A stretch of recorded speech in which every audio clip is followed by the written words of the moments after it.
ഹരേ കൃഷ്ണ. എൻ്റെ സ്വന്തം ഗുരുവായൂരപ്പ, എല്ലാവർക്കും സ്വാഗതം. ഇന്നലത്തെ ദിവസം നമുക്ക് ക്ലാസ് എടുക്കാൻ പറ്റിയില്ല. ഇന്ന് നമുക്ക് ചർച്ച തുടരാം. കഴിഞ്ഞ വീഡിയോയിൽ നമ്മൾ ശ്രീമതി രാധാറാണി ഭഗവാനെ ആദ്യമായിട്ട് കാണുന്നതും പിന്നെ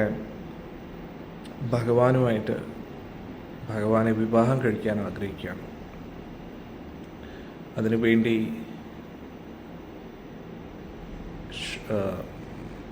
ഒരു ഗോപിക രാധാറാണിയോട് തുളസി ദേവിയുടെ പൂജ ചെയ്യാനായിട്ട് പറയുകയാണ്. അന്നേരം വൃന്ദാവനത്തിലെ ലീലകൾ പല രീതിയിൽ പല പുരാണങ്ങളിലും പറയുന്നുണ്ട്. ശ്രീമദ് ഭാഗവത്തിൽ ഒരു പ്രത്യേക പെർസെപ്ഷനിലൂടെയാണ് കാണിക്കുന്നത്. ഇനി ആചാര്യന്മാരുടെ പല ഗ്രന്ഥങ്ങളിലൂടെയും വേറൊരു ആംഗിളിലൂടെയാണ് നമുക്കത് പഠിക്കാൻ പറ്റുന്നത്. ഗർഗഭാഗവത്തിൽ ഒരു വ്യത്യസ്ത രീതിയിൽ. അതായത് ഇതെല്ലാം തമ്മിൽ ഈ വ്യത്യാസങ്ങൾ എന്തുകൊണ്ട് വരുന്നു? അത് വ്യത്യാസങ്ങളായിട്ടല്ല, അത് പല പല തലങ്ങളിലായിട്ടാണ് ശ്രീമതി രാധാറാണിയുടെയും ഭഗവാന്റെയും ലീലകൾ നമ്മൾ പഠിക്കുന്നത്. ഒരു തലത്തിൽ ഭാഗവത്തിലൂടെ നോക്കുമ്പോൾ ഭഗവാൻ 5000 വർഷങ്ങൾക്ക് മുമ്പേ വന്ന് ഇവിടെ ലീലകൾ ചെയ്തു. കംസനെ കൊല്ലാനും ഭൂഭാരം തീർക്കാൻ വേണ്ടി വന്നു. അതിനോടൊപ്പം തന്നെ വൃന്ദാവനത്തിൽ ഭഗവാൻ കുറച്ച് കാര്യങ്ങൾ ചെയ്തു. അതിലൂടെ നമുക്ക് ഭഗവാൻ കൃഷ്ണൻ്റെ ലീലകൾ, വൃന്ദാവനവാസികൾക്ക് ഭഗവാനോടുള്ള ഇഷ്ടം, അതൊക്കെ നമുക്ക് മനസ്സിലാക്കാൻ കഴിയും.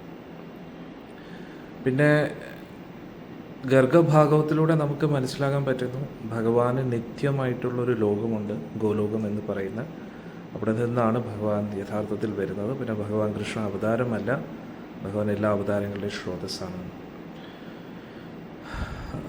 കുറച്ചും കൂടെ ആചാര്യന്മാരുടെ ഗ്രന്ഥങ്ങളിൽ നിന്നും ചൈതന്യ മഹാപ്രഭു, സാക്ഷാൽ ഭഗവാൻ കൃഷ്ണൻ തന്നെ, ചൈതന്യ മഹാപ്രഭുവിൻ്റെ ശിക്ഷണങ്ങളിലൂടെ നമുക്ക് മനസ്സിലാക്കാൻ കഴിയുന്നത് ഗോലോക വൃന്ദാവനം എന്ന് പറയുന്ന ആ ലോകത്ത് ഭഗവാൻ ഈ ഭൗമ വൃന്ദാവനത്തിൽ കാണിച്ച ആ ലീലകൾ അവിടെ നിത്യവും നടന്നുകൊണ്ടിരിക്കുകയാണ്.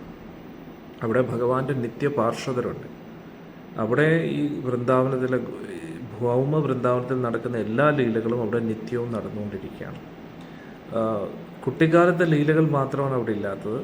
ഭഗവാൻ ഈ കുഞ്ഞായിട്ട് ഒരു 14-15 വയസ്സ് വരെയുള്ള ലീലകൾ ഭൗമ വൃന്ദാവനത്തിൽ മാത്രമേ നമുക്ക് കാണാൻ കഴിയൂ. കാരണം അവിടെ എപ്പോഴും ഭഗവാൻ 15 വയസ്സാണ്. കുട്ടിക്കാലത്തെ ലീലകൾ അവിടെ ഇല്ല.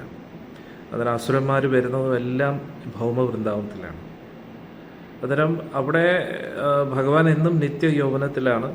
രാധാറാണി അതേപോലെ നിത്യവും 15 വയസ്സ്. അങ്ങനെ ഭഗവാന്റെ ആ ലീലകൾ, ഭഗവാൻ എന്നും പശുക്കളെ മേയ്ക്കാൻ പോകുന്നതും തിരിച്ചു വരുന്നതുമായിട്ടുള്ള എല്ലാ ലീലകളും അവിടെ എപ്പോഴും നടന്നുകൊണ്ടിരിക്കുകയാണ്. അന്നേരം ഭഗവാനുമായിട്ട് അടുപ്പമുള്ള, ഭഗവാനോട് ഇഷ്ടമുള്ള, ഭഗവാന് ഇഷ്ടമുള്ള ഭക്തർക്കും ഭഗവാനോട് ഇഷ്ടമുണ്ടായിരിക്കണം, ഭഗവാനും ആ ഭക്തരോട് ഇഷ്ടമുണ്ടായിരിക്കണം. ഭഗവാന് എല്ലാവരോടും ഇഷ്ടമല്ലേ? എല്ലാവരോടും ഇഷ്ടമുണ്ട്. പക്ഷെ ഭഗവാനോട് ഇഷ്ടം കൂടാൻ നമുക്കും ഇഷ്ടമുണ്ടോ എന്ന് ഭഗവാൻ ചെക്ക് ചെയ്യും. എന്നിട്ട് ഭഗവാന്റെ കൂട്ടത്തിൽ താമസിക്കാൻ നമ്മൾ ആഗ്രഹിക്കുന്നുണ്ടോ, ഭഗവാന്റെ കൂട്ടത്തിൽ നിത്യലീലകളിൽ പങ്കെടുക്കാൻ നമുക്ക് ആഗ്രഹമുണ്ടോ എന്ന് ഭഗവാൻ നോക്കും. അതിൻ്റെ അടിസ്ഥാനത്തിൽ അതിനുള്ള യോഗ്യത നമ്മൾ നേടിയെടുക്കണം. യോഗ്യത ഒന്നേ ഉള്ളൂ, നമുക്ക് ആഗ്രഹം ഉണ്ടായിരിക്കണം. ആഗ്രഹം ഉണ്ടെങ്കിൽ പിന്നെ ഭഗവാനുമായിട്ട് ബന്ധപ്പെട്ട കാര്യങ്ങളായിരിക്കണമല്ലോ നമ്മൾ കൂടുതലും ചെയ്യുന്നത്. അതായത് ഭഗവാന്റെ നാമം ജപിക്കുകയും ഭഗവാനെക്കുറിച്ച് അറിയാൻ ശ്രമിക്കുകയും ഭഗവാന് വേണ്ടി സേവനങ്ങൾക്ക് വേണ്ടി നമ്മുടെ ജീവിതം മാറ്റിവെക്കുകയും അതിൽ നിന്ന് വ്യക്തമാകുന്നു നമ്മൾ ഭഗവാനുമായിട്ടൊരു ബന്ധം സ്ഥാപിക്കാൻ ആഗ്രഹിക്കുന്നു. നമുക്ക് എല്ലാവർക്കും ഭഗവാനുമായിട്ടൊരു ശാശ്വത ബന്ധം ഉണ്ടെങ്കിലും ഇപ്പോൾ നമ്മൾ ആ ബന്ധത്തേക്ക് മറന്ന് വേറെ പല കാര്യങ്ങളും ചെയ്തുകൊണ്ടിരിക്കുകയാണ്. അതുകൊണ്ട് ഭഗവാന്റെ കാരുണ്യത്താൽ ആ ബന്ധത്തെ വീണ്ടും റിവൈവ് ചെയ്യാൻ വേണ്ടി നമ്മൾ ശ്രമിച്ചുകൊണ്ടിരിക്കുകയാണ്. അതാണ് ഈ കൃഷ്ണാവബോധം എന്ന് പറയുന്നത്. നമ്മുടെ ബോധത്തെ ഭഗവാനെക്കുറിച്ച് ബോധവാനാക്കി നമ്മൾ ഇരിക്കുക. ഭഗവാന്റെ നാമം ജപിച്ചും ഭഗവാന്റെ കുറിച്ചുള്ള കാര്യങ്ങൾ കേട്ടും ഭഗവാന് വേണ്ടി സേവനങ്ങൾ ചെയ്തും നമ്മൾ ആ ഒരു തലത്തിലേക്ക് ഉയരുക. ആ ഒരു കൃഷ്ണാവബോധം എന്ന് പറയുന്ന ആത്മാവിൻ്റെ ആ ഒരു ബോധത്തിൻ്റെ ഉയർന്ന തലം എല്ലാവരുടെ ഉള്ളിലും ഉണ്ട്. ഇതിപ്പം മറഞ്ഞു കിടക്കുകയാണ്. എല്ലാവർക്കും ഭഗവാൻ കൃഷ്ണനോട് ഒരു സ്നേഹം, ഇഷ്ടം ഉണ്ട്. പക്ഷേ അതിപ്പോൾ നമ്മൾ മറന്നു പോയിരിക്കുകയാണ്. അന്നേരം അതിനെ വീണ്ടും റിവൈവ് ചെയ്യുന്നു എന്നതിൻ്റെ അർത്ഥം എന്താണ്? വീണ്ടും പുനർജാഗൃതമാക്കുന്നു എന്നതിൻ്റെ അർത്ഥം എന്താണ്? ആ ഒരു ഭാവം, ഭഗവാനോടുള്ള ആ ഭക്തിഭാവം എല്ലാവരുടെ ഉള്ളിലും ഉണ്ട്. പക്ഷേ അതിപ്പോൾ നഷ്ടപ്പെട്ടിരിക്കുകയാണ്. അതിനെ വീണ്ടും സ്റ്റാർട്ട് ചെയ്യാൻ ശ്രമിക്കുകയാണ്. അന്നേരം അതുമായിട്ട് ബന്ധപ്പെട്ട കാര്യങ്ങൾ നമ്മൾ ചെയ്യുമ്പോൾ, അതായത് കൃഷ്ണാവബോധത്തിൽ ഇരിക്കുന്ന ഒരു വ്യക്തി, ഒരു ഭക്തൻ എന്തൊക്കെ കാര്യങ്ങളാണോ ചെയ്യുന്നത്, അത് നമ്മൾ കൃഷ്ണാവബോധത്തിൽ എത്താതെ തന്നെ നമ്മൾ ചെയ്യുമ്പോൾ ഓട്ടോമാറ്റിക്കലി നമ്മുടെ ബോധം കൃഷ്ണാവബോധത്തിലേക്ക് മാറും. അതായത് ഒരു കുട്ടി എൻജിനീയറിങ്ങിന് വേണ്ടി പഠിക്കുമ്പോഴോ ഡോക്ടറാവാൻ പഠിക്കുന്ന സമയത്തോ എൻജിനീയർ ആയിട്ടില്ല, ഡോക്ടറും ആയിട്ടില്ല, പക്ഷേ ഒരു ഡോക്ടറിൻ്റെ കീഴിൽ, ഒരു എൻജിനീയറിൻ്റെ കീഴിൽ പ്രൊഫസേഴ്സ് അവരിൽ നിന്നൊക്കെ പരിശീലനമൊക്കെ ലഭിച്ചു കഴിയുമ്പോൾ എൻജിനീയറിങ് കംപ്ലീറ്റ് ആയതിനു ശേഷം എന്തൊക്കെ ചെയ്യുന്നോ, അല്ലെങ്കിൽ ഡോക്ടർ ആയതിനു ശേഷം എന്തൊക്കെ ചെയ്യുന്നോ അതിനു വേണ്ടിയുള്ള പരിശീലനമാണ് കൊടുക്കുന്നത്. അതും ഇത് തന്നെയായിരിക്കും, ഈ പഠിക്കുന്ന കാര്യങ്ങൾ, പരിശീലിക്കുന്ന കാര്യങ്ങൾ തന്നെയായിരിക്കും ജീവിതകാലം മുഴുവൻ ഡോക്ടറായിട്ടും ചെയ്യേണ്ടതുള്ളത്. അന്നേരം അതേപോലെ നമ്മളിപ്പോൾ ട്രെയിനിങ് എടുക്കുകയാണ്, പരിശീലനം എടുക്കണം. അതാണ് അതിൻ്റെ ബേസിക് ആയിട്ടുള്ള കാര്യം എന്ന് പറഞ്ഞാൽ നിത്യവും 16 മാല ജപിക്കുക, ഹരേ കൃഷ്ണ മഹാമന്ത്രം, 4 യമനിയമങ്ങൾ പാലിക്കുക, ആധികാരികമായിട്ടുള്ള ഗുരുശിഷ്യ പരമ്പരയിൽ ഇരുന്നു കൊണ്ട് അദീക്ഷ പ്രക്രിയ സ്വീകരിക്കുക, ഭഗവാന്റെ സേവനങ്ങൾ ചെയ്യുക, ഗുരുപരമ്പര നിർദ്ദേശങ്ങൾ അനുസരിച്ച്. അപ്പോൾ നമുക്ക് ആ ഒരു എങ്ങനെയാണോ നമ്മൾ കുറേ കാലം പരിശീലനമൊക്കെ എടുത്തു കഴിയുമ്പോൾ നമ്മൾ ആ ഗ്രാജുവേഷൻ നമുക്ക് ലഭിക്കുന്നത്, അതേപോലെ നമ്മൾ ഭക്തിയിൽ പുരോഗമിച്ച് ഭഗവാന്റെ ഒരു നിത്യപാർഷദരായിട്ട് നമുക്ക് മാറാൻ കഴിയും. ഓക്കെ, ഇനി നമുക്ക് ചർച്ച തുടരാം. പിന്നെ ഇന്നത്തെ ദിവസം വളരെ സ്പെഷ്യലാണ്. എല്ലാവരും ആ വീഡിയോ കണ്ടു എന്ന് വിചാരിക്കുന്നു. ഗോലോകൻ TV ഗ്രൂപ്പിലും വന്നിട്ടുള്ള ആ വീഡിയോ. ഇന്ന് ചുരാദേഹി പാനിഹാട്ടി ഫെസ്റ്റിവൽ എന്ന് പറയും. പാനിഹാട്ടി എന്ന് പറയുന്നത് ബംഗാളിലൊരു സ്ഥലമാണ്. ചിടാദേഹി എന്ന് പറയുന്നത് അവലും തൈരും കൂടെ മിക്സ് ചെയ്ത ഒരു വിഭവമാണ്. എന്തുകൊണ്ട് ഇത് ഇത്രയും ഫേമസ് ആയെന്ന് ചോദിച്ചാൽ, രഘുനാഥ് ദാസ് ഗോസ്വാമി അദ്ദേഹത്തിൻ്റെ എല്ലാം ഉപേക്ഷിച്ച് അദ്ദേഹം ആശ്രമ ജീവിതം അല്ലെങ്കിൽ വൃന്ദാവനവാസം സ്വീകരിക്കുന്നതിന് മുമ്പായിട്ട് അദ്ദേഹം വലിയൊരു പണക്കാരൻ്റെ മകനായിരുന്നു. വിവാഹവും കഴിച്ചിരുന്നു അദ്ദേഹം. പക്ഷേ അദ്ദേഹത്തിന് ഭൗതിക ലൗകിക ജീവിതത്തിലൊന്നും താല്പര്യമില്ലായിരുന്നു. ചൈതന്യ മഹാപ്രഭുവിൻ്റെ ഈ സങ്കീർത്തന പ്രസ്ഥാനത്തിൽ പങ്കെടുക്കണം, മഹാപ്രഭുവിനെ സഹായിക്കണം, പ്രചരണത്തിന് വേണ്ടി സേവനം ചെയ്യണം എന്നൊക്കെ ഒരുപാട് ആഗ്രഹം ഉണ്ടായിരുന്നു രഘുനാഥ് ദാസ് ഗോസ്വാമിക്ക്. പക്ഷേ വീട്ടുകാരിൽ നിന്നൊരു സമ്മതം ലഭിക്കുന്നില്ലായിരുന്നു. അതിന് ഉതകുന്ന രീതിയിലല്ലായിരുന്നു അവരുടെ ജീവിതമൊക്കെ. അതൊക്കെ ഒരു ആർഭാട ജീവിതത്തിലാണ്. പക്ഷേ അതിൻ്റെ അർത്ഥം അവർ ഭക്തരല്ല എന്നല്ല, അവരുടെ കുടുംബാംഗങ്ങൾ എല്ലാവരും ഭക്തരായിരുന്നു. പക്ഷേ പൂർണ്ണമായിട്ടും രഘുനാഥ് ദാസ് ഗോസ്വാമിയെ സേവനത്തിലേക്ക് വിടാൻ അവർക്ക് താല്പര്യമില്ലായിരുന്നു. അങ്ങനെ രഘുനാഥ് ദാസ് ഗോസ്വാമി ഒരുപാട് പ്രാവശ്യം ശ്രമിച്ചു അതിൽ നിന്നൊക്കെ രക്ഷപ്പെട്ട് ഭഗവാന്റെ സേവനത്തിൽ ഏർപ്പെടാനായിട്ട്. പക്ഷേ പല പല തടസ്സങ്ങളും വന്നു. ചൈതന്യ മഹാപ്രഭുവിൻ്റെ അടുത്ത് ഒരിക്കൽ എത്തുക വരെ ചെയ്തു. പക്ഷേ ചൈതന്യ മഹാപ്രഭു പറഞ്ഞു, എൻ്റെ വിരക്തി പരിപൂർണമായിട്ടില്ല, വിരക്തി പൂർണ്ണമാകണം എന്ന് പറഞ്ഞു. അത് നമുക്കെല്ലാവർക്കും ഒരു പാഠമാണ്. നമ്മുടെ ഭഗവാനോടുള്ള ആസക്തി, ഭൗതിക വിഷയങ്ങളോടുള്ള വിരക്തി, ഇത് രണ്ടും ഇമ്പോർട്ടൻ്റ് ആണ് അല്ലേ? പക്ഷെ അത് രഘുനാഥ് ദാസ് ഗോസ്വാമിക്ക് അത്രയും ഉയർന്ന അവസ്ഥയിലേക്ക് എത്തിയില്ല എന്നല്ല. രഘുനാഥ് ദാസ് ഗോസ്വാമി ഗോലോക വൃന്ദാവനത്തിൽ ഭഗവാന്റെ മഞ്ജരിയാണ്, അന്നേരം നിത്യപാർഷദനാണ്. അന്നേരം പിന്നെ രഘുനാഥ് ദാസ് ഗോസ്വാമിക്ക് അത്രയും ഉയർന്ന അവബോധമില്ല എന്ന് നമുക്ക് വിചാരിക്കാൻ കഴിയില്ല. പക്ഷെ നമുക്ക് എല്ലാവർക്കും ചൈതന്യ മഹാപ്രഭു ഒരു പാഠം നൽകുകയാണ്. ഏറ്റവും പ്രധാനമായിട്ട് നിത്യാംപ്രഭുവിൻ്റെ അനുഗ്രഹം അവിടെ രഘുനാഥ് ദാസ് ഗോസ്വാമിക്ക് വേണ്ടതായിട്ടുണ്ട്. നിത്യാംപ്രഭു ഗുരുവാണ്. നമ്മുടെ ഗുരു പരമ്പര എന്ന് പറഞ്ഞാൽ നിത്യാംപ്രഭുവിൻ്റെ പ്രതിനിധിയാണ്. നിത്യാനന്ദ പ്രഭുവിൻ്റെ നിർദ്ദേശങ്ങളാണ് ഗുരു പരമ്പരയിലൂടെ നമുക്ക് എല്ലാവർക്കും ലഭിക്കുന്നത്. അന്നേരം നിത്യാനന്ദപ്രഭു ബലരാമസ്വാമി അല്ലെ, ചൈതന്യ മഹാപ്രഭു സാക്ഷാൽ ശ്രീകൃഷ്ണ ഭഗവാൻ. അങ്ങനെ രഘുനാഥ് ദാസ് ഗോസ്വാമി താമസിക്കുന്ന അതേ ഗ്രാമത്തിൽ നിത്യാനന്ദപ്രഭു ഭക്ത കൂട്ടായ്മയായിട്ട് അവിടെ വരാനിടയുണ്ടായി. അവിടെ നദീതീരത്തായിട്ട് നിത്യാനന്ദപ്രഭു ഇങ്ങനെ എല്ലാവരുമായിട്ട് ഇരുന്ന് ഇങ്ങനെ സംസാരിക്കുകയായിരുന്നു, ഭഗവാനെക്കുറിച്ച് ചർച്ച ചെയ്യുകയായിരുന്നു, കീർത്തനം ചെയ്യുകയായിരുന്നു. അപ്പോൾ നിത്യാനന്ദപ്രഭു അവിടെ വന്നു എന്നറിഞ്ഞിട്ട് രഘുനാഥ് ദാസ് ഗോസ്വാമി ഓടി വരികയാണ്. നിത്യാനന്ദപ്രഭുവിൻ്റെ ഒരു ദർശനത്തിലൂടെ, അനുഗ്രഹത്തിലൂടെ എനിക്ക് ചൈതന്യ മഹാപ്രഭുവിൻ്റെ സേവനത്തിൽ ഏർപ്പെടാൻ കഴിഞ്ഞാലോ എന്ന് വിചാരിച്ചു. അങ്ങനെ ദൂരെ നിന്ന് നിത്യാനന്ദപ്രഭുവിനെ കണ്ടപ്പോൾ വിചാരിച്ചു എനിക്ക് അടുത്ത് പോകാനുള്ള യോഗ്യതയൊന്നും ഇല്ലല്ലോ എന്ന് രഘുനാഥ്. കാരണം യഥാർത്ഥ ഭക്തർക്ക് എപ്പോഴും ആ ഒരു എലിമത്വം കാണും. അവർ സ്വയം ഒരിക്കലും ചിന്തിക്കത്തില്ല ഞാൻ വലിയ ഭക്തനാണെന്നുള്ളത്. അവരെപ്പോഴും സ്വയം ഉള്ളിൻ്റെ ഉള്ളിൽ നിന്നും ഞാനൊന്നുമല്ല എന്നേ ചിന്തിക്കും. അവരെത്ര ഉയർന്നാലും ഭക്തിയിൽ എത്രയും ഭഗവാനായിട്ട് അടുത്താലും അവരുള്ളിൻ്റെ ഉള്ളിൽ നിന്ന് എപ്പോഴും അങ്ങനെ ചിന്തിക്കും. നമ്മളും അങ്ങനെയായിരിക്കണം.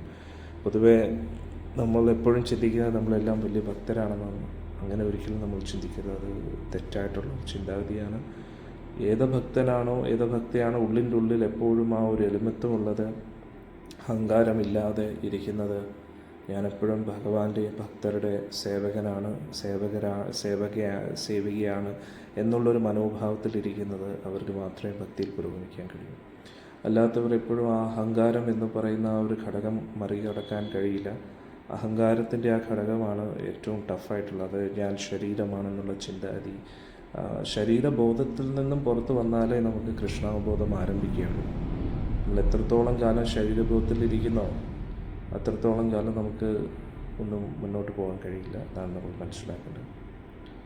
അപ്പോൾ ഇവിടെ രഘുനാഥ് ദാസ് ഗോസ്വാമി ഉള്ളിൻ്റെ ഉള്ളിൽ നിന്ന് വളരെ ഇത്രയും സമ്പന്ന കുടുംബത്തിലുള്ള അദ്ദേഹമാണ്. ഇത്രയും സമ്പന്ന കുടുംബത്തിൽ ഇത്രയും ആർഭാട ജീവിതത്തിലുള്ള എല്ലാ സുഖസൗകര്യങ്ങളും എല്ലാം ഉണ്ടായിട്ടും അദ്ദേഹത്തിന് അതിലോടൊന്നും ആസക്തി തോന്നിയില്ല. അദ്ദേഹത്തിന് ഭഗവാന്റെ സേവനം ചെയ്യണം എന്നൊരു ആഗ്രഹം മാത്രമേ ഉള്ളൂ. അങ്ങനെ ദൂരെ നിന്ന് നിത്യാംപ്രഭുവിൻ്റെ അനുഗ്രഹത്തിനായിട്ട് ഇങ്ങനെ ഉള്ളിൽ കാംക്ഷിച്ചുകൊണ്ട് ഇങ്ങനെ ഇരിക്കുകയായിരുന്നു. നിത്യാംപ്രഭു ഭഗവാനല്ലേ, അത് മനസ്സിലാക്കി ഉടനെ നിത്യാംപ്രഭു പറഞ്ഞു, രഘുനാഥ് വരൂ എന്ന് പറഞ്ഞു. അങ്ങനെ അടുത്തെത്തി. എന്നിട്ട് ഉടൻ തന്നെ രഘുനാഥ് ദാസ് ഗോസ്വാമി കാൽക്കൽ വീണു. ഉടൻ തന്നെ നിത്യാംപ്രഭു പറഞ്ഞു, നമ്മളെല്ലാവർക്കും നീ കഴിക്കാനുള്ള അറേഞ്ച്മെൻറ്റ്സ് ചെയ്യണമെന്ന് പറഞ്ഞു. നമുക്ക് എല്ലാവർക്കും കഴിക്കാൻ എന്തെങ്കിലുമൊക്കെ റെഡിയാക്കണം പെട്ടെന്ന് പറഞ്ഞു. അപ്പോൾ രഘുനാഥ് ദാസ് ഗോസ്വാമി സന്തോഷിച്ചു. ഇത്രയും ഭക്തർക്ക് ഭഗവാന്റെ ഒരു പ്രസാദം കൊടുക്കാനുള്ള മഹാസൗഭാഗ്യം എനിക്ക് ലഭിക്കുകയാണല്ലോ എന്ന് വിചാരിച്ചു. അങ്ങനെ രഘുനാഥ് ദാസ് ഗോസ്വാമി പെട്ടെന്ന് എന്ത് ചെയ്യാമെന്ന് ഇങ്ങനെ ചിന്തിച്ചപ്പോൾ അവലും പഴവർഗ്ഗങ്ങളും കൂടെ തൈരും എല്ലാം കൂടെ മിക്സ് ചെയ്ത്, അതാണ് ദഹി ചീട എന്ന് പറയുന്നൊരു വിഭവം. അത് ബംഗാളിലുണ്ടാക്കുന്ന ഒരു വിഭവം. അങ്ങനെ പെട്ടെന്ന് അങ്ങനെ ഒരെണ്ണം റെഡിയാക്കി. എത്രയും ആയിരക്കണക്കിന് ഭക്തരുണ്ടായിരുന്നു ആ സമയത്ത് നിത്യാംപ്രഭുവിൻ്റെ കൂട്ടത്തിൽ. അങ്ങനെ വലിയ വലിയ കുടങ്ങൾ നിറച്ച് ഇങ്ങനെ അവലും തൈരും കൂടെയുള്ള ആ വിഭവം റെഡിയാക്കി ഭഗവാനെ നിവേദിച്ച് അത് നിത്യാംപ്രഭുവിന് കൊടുക്കുകയാണ്. എല്ലാവരും കഴിച്ചു. ആ സമയത്ത് ചൈതന്യ മഹാപ്രഭു ദക്ഷിണ ഭാരത യാത്രയിലായിരുന്നു, ദക്ഷിണ ഭാരതത്തിലുള്ള തീർത്ഥസ്ഥലങ്ങളിലൊക്കെ. അപ്പോൾ അവിടെ നിത്യാംപ്രഭു വളരെ സന്തോഷിച്ചിരുന്ന് ചൈതന്യ മഹാപ്രഭുവിനെ ധ്യാനിച്ചപ്പോൾ മഹാപ്രഭു അവിടെ എത്തി. എല്ലാവർക്കും കാണാൻ പറ്റിയില്ല, വളരെ സ്പെഷ്യലായിട്ടുള്ള കുറച്ച് ഭക്തർക്കേ കാണാൻ പറ്റിയുള്ളൂ. എന്നിട്ട് നിത്യാംപ്രഭു ആ കുടത്തിൽ നിന്ന് ഇങ്ങനെ പ്രസാദം എടുത്ത് മഹാപ്രഭുവിൻ്റെ വായിൽ വെച്ച് കൊടുക്കുന്നു. മഹാപ്രഭുവും അതെടുത്ത് നിത്യാംപ്രഭുവിന് കൊടുക്കുന്നു. അങ്ങനെ അത്ഭുതകരമായിട്ടുള്ള മനോഹരമായിട്ടുള്ള ആ കാഴ്ച കുറച്ച് ഭക്തർക്ക് കാണാൻ പറ്റി. അങ്ങനെ ആ ലീലകൾ നടന്നു. അങ്ങനെ എല്ലാവരും വളരെയധികം സന്തോഷിച്ചു. അതിനുശേഷം നിത്യാംപ്രഭു എല്ലാ ഭക്തരോടും പറഞ്ഞു, ഈ രഘുനാഥ് ചൈതന്യ മഹാപ്രഭുവിൻ്റെ സേവനത്തിൽ ഏർപ്പെടാൻ ആഗ്രഹിക്കുന്നു. നിങ്ങൾ ഭക്തരെല്ലാവരും ഒത്തൊരുമിച്ച് അദ്ദേഹത്തെ അനുഗ്രഹിക്കണമെന്ന് പറഞ്ഞു. അങ്ങനെ എല്ലാവരും രഘുനാഥ് ദാസ് ഗോസ്വാമിക്ക് വേണ്ടി പ്രാർത്ഥിക്കുകയാണ്. ആ ഒരു പ്രാർത്ഥനയുടെ ഫലമായിട്ട് രഘുനാഥ് ദാസ് ഗോസ്വാമിക്ക് പിന്നെ നിത്യവും ഭഗവാന്റെ സേവനം ചെയ്യാനുള്ളൊരു മഹാസൗഭാഗ്യം ലഭിച്ചു. നമ്മുടെ 6 ഗോസ്വാമിമാരിൽ പ്രധാനപ്പെട്ടവരാണ്. അന്നേരം 6 ഗോസ്വാമിമാർ നമ്മുടെ പരമ്പരയിലെ പ്രധാനപ്പെട്ട ആചാര്യന്മാരാണ്. അതിൽ രഘുനാഥ് ദാസ് ഗോസ്വാമി ഒരാളാണ്. അദ്ദേഹമാണ് ചൈതന്യ മഹാപ്രഭുവിൻ്റെ ലീലയിൽ നേരിട്ട് കണ്ടതും അതൊക്കെ നോട്ട് ചെയ്ത് അതൊക്കെ നമുക്ക് സ്വരൂപ് ദാമോദർ ഗോസ്വാമിയും മുരാരി ഗുപ്ത എന്ന് പറയുന്ന ഭഗവാന്റെ പാർഷദരുണ്ട്. അവരാണ് മഹാപ്രഭുവിൻ്റെ ലീലകൾ എഴുതി വെച്ചത്. അതിൻ്റെ അടിസ്ഥാനത്തിൽ പിന്നെ രഘുനാഥ് ദാസ് ഗോസ്വാമി നേരിട്ട് മഹാപ്രഭുവിൻ്റെ കൂട്ടത്തിൽ കുറേ കാലം ഉണ്ടായിരുന്നു. അദ്ദേഹം വൃന്ദാവനത്തിൽ വന്നിട്ടാണ് മറ്റ് ആചാര്യന്മാർക്ക് മഹാപ്രഭുവിൻ്റെ ലീലകൾ പറഞ്ഞു കൊടുത്തതും. അത് കൃഷ്ണദാസ് കവിരാജ് ഗോസ്വാമി കേൾക്കുകയും രാധാകുണ്ടിൻ്റെ അടുത്തിരുന്ന് അങ്ങനെ അദ്ദേഹം എഴുതിയതാണ് ചൈതന്യ ചരിതാമൃതം. നമുക്ക് ഈ മഹാപ്രഭുവിൻ്റെ ലീലകളൊക്കെ ശ്രവിക്കാൻ പറ്റുന്നത്, ചൈതന്യ മഹാപ്രഭുവിനെക്കുറിച്ച് അറിയാൻ പറ്റുന്ന എല്ലാം രഘുനാഥ് ദാസ് ഗോസ്വാമിയുടെ കാരണത്താണ്. അന്നേരം ഇതിൽ നിന്ന് നമ്മൾ മനസ്സിലാക്കേണ്ട ഒരു കാര്യം, നമ്മൾ എത്ര വലിയ സമ്പന്ന കുടുംബത്തിലും എത്ര വലിയ കുലത്തിൽ ജനിച്ചാലും ഭഗവാന്റെ സേവനം ചെയ്യാനുള്ള ഭാഗ്യം നമുക്ക് ലഭിക്കണമെന്ന് നിർബന്ധമില്ല. നമുക്ക് ഭഗവാന്റെ സേവനം ചെയ്യാനുള്ള ഭാഗ്യം ഗുരു പരമ്പരയുടെ കാരണത്താൽ മാത്രമേ ലഭിക്കൂ. അന്നേരം നിത്യാംപ്രഭു ഗുരു പരമ്പരയെ പ്രതിനിധീകരിക്കുന്നു, നിത്യാംപ്രഭുവിനെ പ്രതിനിധീകരിക്കുന്നു ഗുരു പരമ്പര. അന്നേരം ഡയറക്റ്റ്ലി ചൈതന്യ മഹാപ്രഭുവിൻ്റെ അടുത്ത് എത്തിയപ്പോൾ മഹാപ്രഭു സ്വീകരിച്ചില്ല രഘുനാഥ് ദാസ് ഗോസ്വാമി. നിത്യാനന്ദ പ്രഭു ഭക്ത കൂട്ടായ്മയിൽ അത് പ്രാർത്ഥിച്ചപ്പോഴാണ് രഘുനാഥ് ദാസ് ഗോസ്വാമിക്ക് ഭഗവാന്റെ സേവനം ചെയ്യാനുള്ള അവസരം ലഭിച്ചത്. എന്നിട്ട് നമ്മളിത് എപ്പോഴും ഓർക്കുക, നമുക്ക് ഭഗവാനുമായിട്ട് അടുക്കണോ, ഗുരു പരമ്പരയുടെ അനുഗ്രഹം വേണം, ഭക്ത കൂട്ടായ്മയുടെ അനുഗ്രഹം വേണം. നമുക്ക് ഒറ്റയ്ക്ക് ഒരിക്കലും ഭഗവാന്റെ സേവനത്തിൽ ഏർപ്പെടാൻ കഴിയില്ല. പക്ഷെ നമ്മൾ ഭക്തിയിൽ ഇങ്ങനെ തുടക്കത്തിൽ നമ്മളുടെ ഉള്ളിൽ വളരെയധികം എളിമത്വം കാണും, വിനയം കാണും. പക്ഷെ ഭക്ത കൂട്ടായ്മയിൽ വന്നതിന് ശേഷം പിന്നെ നമ്മൾ ഭക്തരെ ശത്രുക്കളായിട്ട് കാണും. കാരണം നമ്മുടെ ഇഷ്ടം അനുസരിച്ച് മറ്റു ഭക്തർ പെരുമാറുന്നില്ല, അല്ലെങ്കിൽ നമ്മുടെ ഇഷ്ടത്തിനനുസരിച്ചല്ല അവരുടെ പ്രവൃത്തികൾ എന്ന് വിചാരിച്ച് നമ്മുടേതായിട്ടുള്ള ഒരു ഫ്രെയിം നമ്മുടെ ഉള്ളിൽ വെച്ചിട്ടുണ്ട്. അതിനനുസരിച്ചായിരിക്കും നമ്മൾ എല്ലാ ഭക്തരെയും അളക്കുന്നത്. അന്നേരം അതുകൊണ്ട് എന്ത് പറ്റും, അഭിപ്രായ വ്യത്യാസങ്ങളുണ്ടാവും. അന്നേരം നമ്മളിങ്ങനെ ഒരു ഗ്രൂപ്പിസം ക്രിയേറ്റ് ചെയ്യും. ഈ ഭക്തർ ഞാൻ പറയുന്നത് മനസ്സിലാകുന്നത് അവർ വേറെയാണ്, അവരാണ്, ഇങ്ങനെ തമ്മി വഴക്ക്, അസൂയ, പക, വിദ്വേഷം അതൊക്കെ ഉണ്ടാവും. അന്നേരം എന്ത് പറ്റും, ഗുരു പരമ്പരയ്ക്ക് അത് വിഷമാവും, ഗുരു പരമ്പരയ്ക്ക് ഇഷ്ടമാകത്തില്ല. അന്നേരം ഭക്ത കൂട്ടായ്മയിൽ നമ്മളൊരു സേവകനെ പോലെ നിന്നുകൊണ്ട് ഭഗവാന്റെ സേവനം ചെയ്യണം. ഗുരുവിൻ്റെയും ഗുരു പരമ്പരയുടെയും ഭക്ത കൂട്ടായ്മയുടെയും സേവകൻ എന്നുള്ളൊരു മനോഭാവത്തിലിരിക്കണം. നമ്മൾ ആ സേവകൻ എന്നുള്ളൊരു ഭാവത്തിലിരിക്കുമ്പോഴാണ് നമുക്ക് സന്തോഷം വരുന്നത്. പക്ഷെ നമ്മൾ സ്വാമി ആകുമ്പോഴാണ്, സ്വാമി എന്ന് പറഞ്ഞാൽ അധികാരി, എൻ്റെ അധികാരമാണ്, എൻ്റെ അവകാശമാണ്, എല്ലാവരും എൻ്റെ സേവകർ എന്നുള്ളൊരു ഭാവത്തിലിരിക്കുമ്പോഴാണ് നമ്മൾ പറയുന്ന പോലെ മറ്റു വ്യക്തികൾ ചെയ്യണം, അതേപോലെ ആയിരിക്കണം അവരുടെ തീരുമാനങ്ങൾ എന്നുള്ളൊരു നിർബന്ധ ബുദ്ധി നമ്മുടെ ഉള്ളിൽ വരുന്നത്. കാരണം നമ്മൾ ആഗ്രഹിക്കുന്നു, നമ്മൾ തീരുമാനിക്കുന്നു, അതേപോലെ എല്ലാവരും ചെയ്യണം. അങ്ങനെയല്ലല്ലോ ഭഗവാന്റെ ആഗ്രഹത്തിനനുസരിച്ചല്ലേ എല്ലാം നടക്കേണ്ടത്. ആ ഭഗവാന്റെ ആഗ്രഹമാണ് ഗുരു പരമ്പരയിലൂടെ വരുന്നത്. ആ ഗുരു പരമ്പരയുടെ ആഗ്രഹങ്ങൾ, നിർദ്ദേശങ്ങൾ ഭക്ത കൂട്ടായ്മയിൽ നിന്നുകൊണ്ട് നമ്മൾ നിറവേറ്റണം. അപ്പോഴാണ് നമ്മൾ ഭക്തിയിൽ പുരോഗമിക്കുന്നത്. ഇതൊന്നും കഥകളല്ല, ഇതൊക്കെ നമുക്കുള്ള വലിയ പാഠങ്ങളാണ്. അതുകൊണ്ട് അതാണ് ഇന്നത്തെ ദിവസം നമ്മൾ മനസ്സിലാക്കണം. അങ്ങനെ ഇന്നത്തെ ദിവസം ഒരുപാട് ഭക്തർ അവലും തൈരും കൂടെ മിക്സ് ചെയ്തിട്ടുള്ള പഴവർഗ്ഗങ്ങളും കൂടെ മിക്സ് ചെയ്ത ദഹിച്ചിട ഉണ്ടാക്കി. ഇപ്പോൾ നമ്മുടെ ഗോലോകം ഗ്രൂപ്പിൽ ഓരോരോ കുക്കിംഗ് വീഡിയോസ് ഇനി വരാൻ പോവുകയാണ്. കാരണം വെജിറ്റേറിയൻ കുക്കിംഗ് അത് തന്നെ നല്ല ടഫാണ്. അതുകൂടാതെ വെള്ളുള്ളി ഇല്ലാതെ ഉണ്ടാക്കുക എന്നത്. അതുകൊണ്ട് കുറച്ച് ഭക്തർ ചേർന്ന് കുക്കിംഗ് വീഡിയോസ് റെഡിയാക്കുന്നുണ്ട്. അതൊക്കെ ശ്രദ്ധിക്കുക. അന്നേരം നമുക്കെല്ലാവർക്കും പുതിയ ഇതൊക്കെ പഠിക്കാൻ നല്ലതാണ്. അത് ഭഗവാന് പുതിയ വിഭവങ്ങളൊക്കെ ഉണ്ടാക്കി ഭഗവാനെ സന്തോഷിപ്പിക്കാം. നമ്മുടെ വീട്ടിലുള്ളവർക്കും പല വിഭവങ്ങളിലൂടെ പ്രസാദം കഴിക്കാനുള്ള, അന്നേരം അവർക്ക് ആ പ്രസാദത്തിനോടുള്ള ഇഷ്ടം വർദ്ധിക്കും. അതിലൂടെ അവരുടെ മനസ്സ് കൂടുതൽ ഭഗവാനായിട്ട് അടുക്കും. അതിനുള്ള ഒരു ശ്രമമാണ്, സേവനത്തിനുള്ള ഒരു എഫേർട്സാണ്. എല്ലാവരും അതൊക്കെ നോക്കുക. ഹരേ കൃഷ്ണ. ഇനി നമുക്ക് ഇന്നത്തെ സത്സംഗം ആരംഭിക്കാം. അതിനു മുമ്പായിട്ട് ഗുരു പ്രണാമ മന്ത്രങ്ങൾ. ഓം നമോ ഭഗവതേ വാസുദേവായ, ഓം നമോ ഭഗവതേ വാസുദേവായ, ഓം നമോ ഭഗവതേ വാസുദേവായ. നാരായണം നമസ്കൃത്യം നരം ചൈവ നരോത്തമം ദേവീം സരസ്വതീം വ്യാസം തതോ ജയമുദീരയേ. അഷ്ടപ്രായേഷു ഭദ്രേഷു നിത്യം ഭാഗവത സേവയാ ഭഗവതീർത്തമശ്ലോകേ ഭക്തിർഭവതി നൈഷ്ഠികേ. കൃഷ്ണായ വാസുദേവായ ദേവകീ നന്ദനായ ച നന്ദഗോപകുമാരായ ഗോവിന്ദായ നമഃ. അജ്ഞാനതിമിരന്ധസ്യ ജ്ഞാനാഞ്ജനാശലാഘായ ചക്ഷുരുന്മിലിതം യേന തസ്മൈ ശ്രീഗുരവേ ശ്രീചൈതന്യമനോഭീഷ്ടം സ്ഥാപിതം യേന ഭൂതലേ സ്വയം രൂപകദാമഹ്യം ദദാതി സ്വപദം. ദേഹം ശ്രീഗുരോം ശ്രീയുതാപദകമലം ശ്രീഗുരും വൈഷ്ണവാംസ്യ ശ്രീരൂപം സാഗ്രജാതം സഗണരഘുനാഥാം ഇദം ത്വം സജീവം സാദ്വൈതം സാവധൂതം പരിജനാസഹിതം കൃഷ്ണചൈതന്യദേവം ശ്രീരാധാ കൃഷ്ണപാദാൻ സഗണലളിതാ ശ്രീവിശാഖാന്വിതം.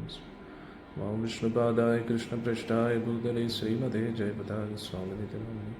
നമാചാര്യപാദായ നിതായ കൃപപ്രദായിനി ഗൗരഗദാവതായ നഗരഗ്രാമതാരിണി.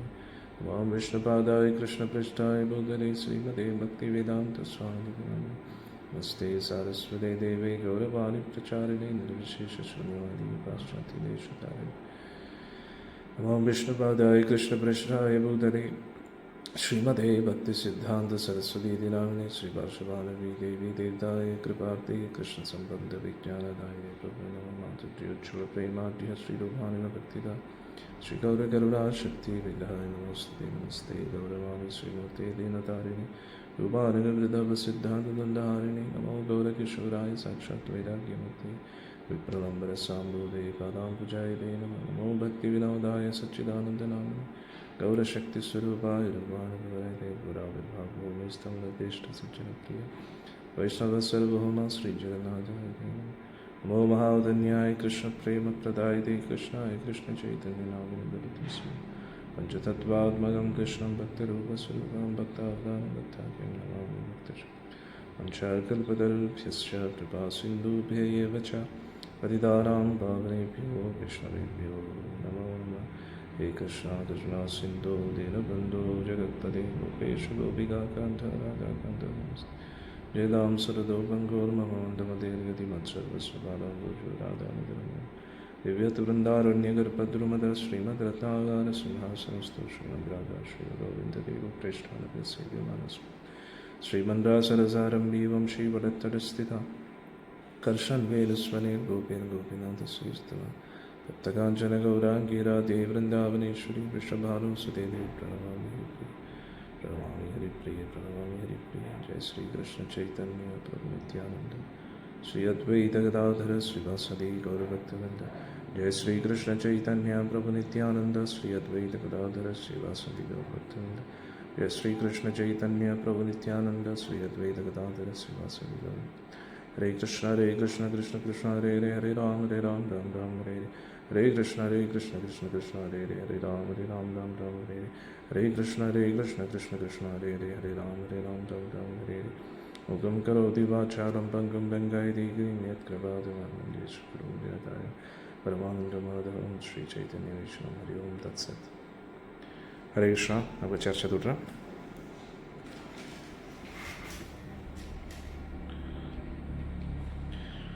അപ്പോൾ ഞാൻ കഴിഞ്ഞ സത്സംഗത്തിൽ പറഞ്ഞതുപോലെ ഗർഗഭാഗവതം എന്ന് പറഞ്ഞാൽ വേറൊരു പെർസ്പെക്റ്റീവിലൂടെയാണ് സംസാരിക്കുന്നത്. എന്താണെന്ന് പറഞ്ഞാൽ നമുക്കെങ്ങനെ ഭഗവാന്റെ ലീലകളിൽ പങ്കെടുക്കാം എന്നൊരു ആംഗിളിലൂടെയാണ് പറയുന്നത്. ഇവിടെ രാധാറാണി തുളസി പൂജ ചെയ്യുന്നതായിട്ട് കാണുന്നുണ്ട്. അന്നേരം തുളസി പൂജ ചെയ്യുമ്പോൾ നമുക്കൊരു പ്രചോദനം തോന്നും, അങ്ങനെ നമുക്ക് ഭഗവാന്റെ ലീലയിൽ പങ്കെടുക്കാൻ അങ്ങനെ ഒരു അവസരം, ഒരു വഴി തുറന്ന് നൽകുകയാണ്. ശ്രീമദ് ഭാഗവതത്തിലൂടെ നമുക്ക് നമ്മുടെ ഹൃദയം പരിശുദ്ധീകരിക്കുകയും ഭഗവാനോട് ഒരു ഇഷ്ടം വർദ്ധിക്കുകയും ചെയ്യും. എന്നിട്ട് ഗർഗഭാഗവത്തിലൂടെ ആ ഒരു ലീലയിൽ പങ്കെടുക്കാനുള്ള ഒരു വഴി നമുക്ക് ലഭിക്കുകയാണ്. നമുക്ക് ചർച്ച തുടരാം. പക്ഷെ എന്നാലും ആ വഴി കുറച്ച് നമുക്ക് പങ്കെടുക്കാം എന്നുള്ളൊരു പ്രതീക്ഷ നൽകുകയാണ്. പക്ഷെ ആ വഴി ക്ലിയർ ആയിട്ടില്ല. ആ വഴി ക്ലിയർ ആവണമെങ്കിൽ ചൈതന്യ മഹാപ്രഭുവിൻ്റെ ആ പരമ്പരയിലൂടെ നമുക്കത് വ്യക്തത കിട്ടും. മനസ്സിലായില്ലേ? ചർച്ച തുടരാം. എന്നാൽ ഇവിടെ ബഹുലാശ്വ രാജാവ് അറിയാലോ, മിഥിലയിലെ രാജാവാണ് അദ്ദേഹം. നാരദ മഹർഷിയോട് പറയുകയാണ്, ശ്രീമതി രാധാറാണിയുടെയും ഭഗവാന്റെയും ലീലകൾ എത്ര കേട്ടിട്ടും എനിക്ക് മതിയാവുന്നില്ല നാരദ മഹർഷി, അങ്ങ് കൂടുതൽ അതിനെക്കുറിച്ച് പറയാമോ എന്ന് പറയും.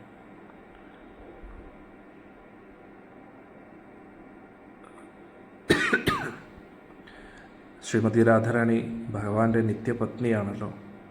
അന്നേരം തുളസി ദേവിയുടെ പൂജ ചെയ്തപ്പോൾ പിന്നെ എന്താണ് സംഭവിച്ചത് അങ്ങ് പറഞ്ഞു തരുമോ?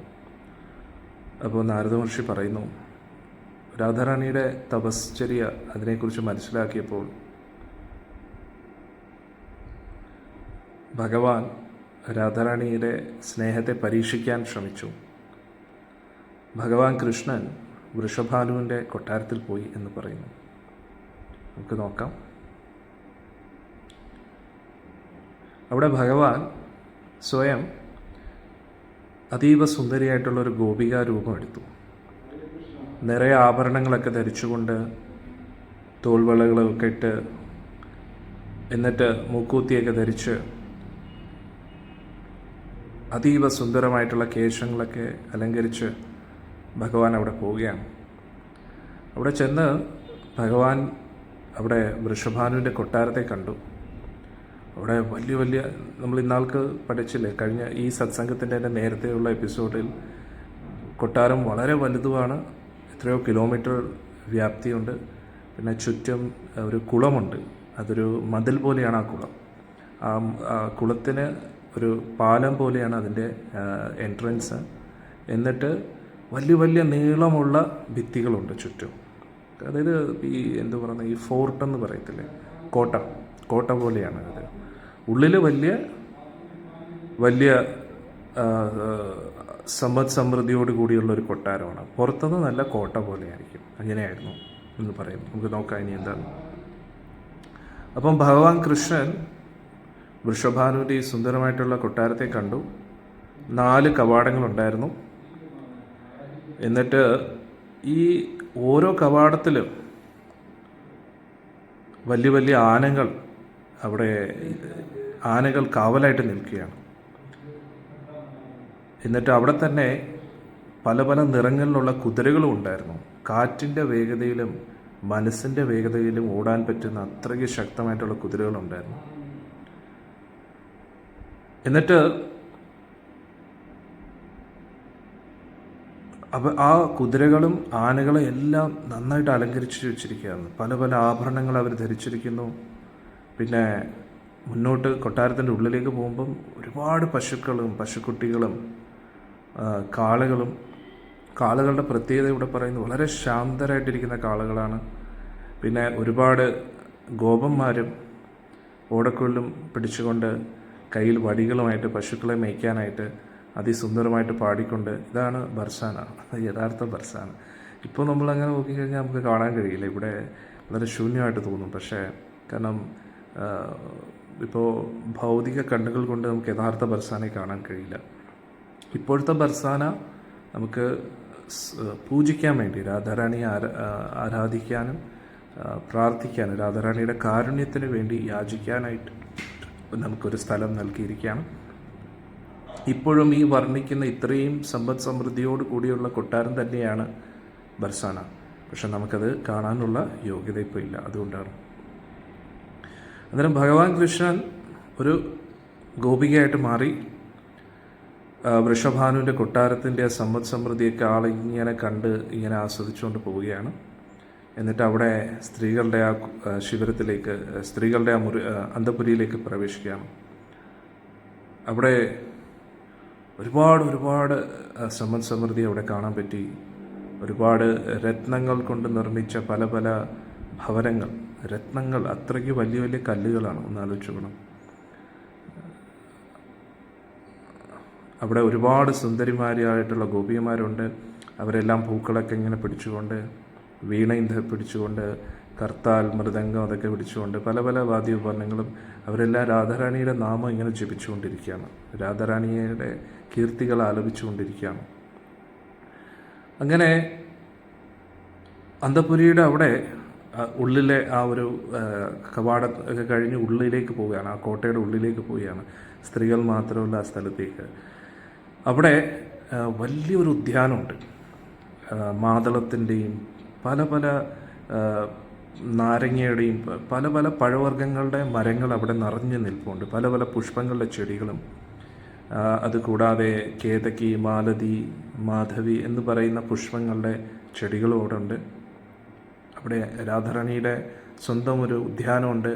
അവിടെ പുഷ്പങ്ങളുടെ സുഗന്ധം കൊണ്ട് ആരെയും മത്തു പിടിപ്പിക്കുക. അത്രയ്ക്ക് സുന്ദരമായിട്ടുള്ള ഉദ്യാനമാണ്. അവിടെ പല പല കൽപ്പവൃക്ഷങ്ങളും ഉണ്ടെന്ന് പറയുന്നു. ഒരുപാട് വണ്ടുകളും ഒരുപാട് തേൻ ഇങ്ങനെ ഇറ്റിറ്റ് വീഴുന്നു. അത്രയ്ക്ക് തേന് ഉള്ള മരങ്ങളുണ്ട്. പിന്നെ തേനീച്ച കൂടുണ്ട്. ഇങ്ങനെ സുന്ദരമായിട്ട് തേനുകൾ ഇങ്ങനെ ശേഖരിച്ച് വെച്ചിരിക്കുന്നു. പുഷ്പങ്ങളുടെ സുഗന്ധം, തണുത്ത കാറ്റ്, പിന്നെ താമര, കുളത്തിലെല്ലാം താമരകളെ കൊണ്ട് നിറഞ്ഞിരിക്കുക. അന്നേരം ആ താമരയുടെ ആ സുഗന്ധവും കാറ്റിൽ ഇങ്ങനെ വീശിക്കൊണ്ടിരിക്കുന്നു. ഒരുപാട് കുയിലുകളുണ്ട്, മയിലുകളുണ്ട്, കൊക്കുകൾ, തത്തകൾ, അവരുടെ എല്ലാം ശബ്ദം കൊണ്ട് വളരെ മനോഹരമായിരുന്നു രാധാറാണിയുടെ ഉദ്യാനം എന്ന് പറയുന്നു. എന്നിട്ടിവിടെ ഒരുപാട് കൃത്രിമമായിട്ട് സൃഷ്ടിച്ച കുളങ്ങളും വെള്ളച്ചാട്ടങ്ങളും ഒക്കെ ഉണ്ട് എന്ന് ഇവിടെ നാരദ മഹർഷി പറയുന്നു. അവിടെ കൂടാനുകൂടി സഖിമാരുണ്ട്, രാധാറാണിയുടെ ഗോപികമാരൊക്കെ. അവരുടെയൊക്കെ മുഖം അതീവ സുന്ദരമായിരുന്നു. അവരുടെ വസ്ത്രങ്ങൾ നല്ല തിളക്കമുള്ള വസ്ത്രങ്ങളായിരുന്നു. അവരുടെ കാതിലുള്ള കുണ്ടലങ്ങളും എല്ലാം കാണാൻ വളരെ ഭംഗിയായിരുന്നു.